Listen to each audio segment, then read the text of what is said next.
Scenes of Danshui, second painting, 1935. Oil on canvas. Cheng-po's standing in the field of Taiwan art was highly recognized by the fact that his paintings took part in the Provincial Exhibition of 1935 without having to go through the review process.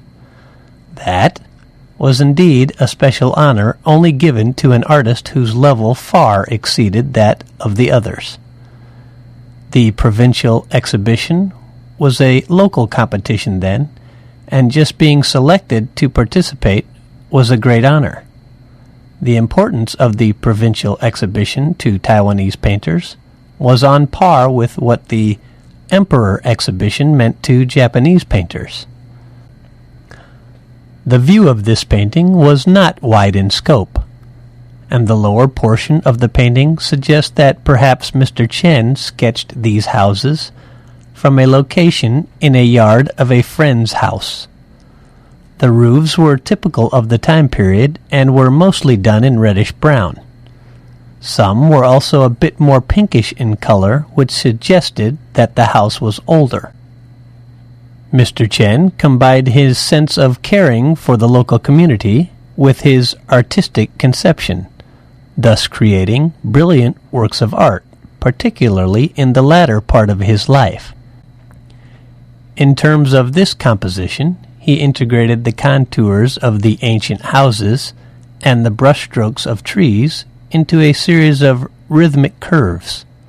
That's a kind of perspective of rhythmic aesthetics which he was used to presenting in his paintings.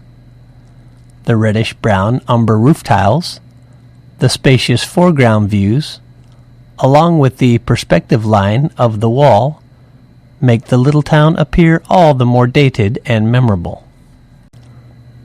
Among cheng-po's numerous landscapes, his Danshui scenes number the second most behind that of his hometown of Jiayi City. In total, there are 11 pieces centered on Danshui. The paintings of Danshui always sold for large sums abroad. Danshui was one of the places in Taiwan that had been more developed in early times.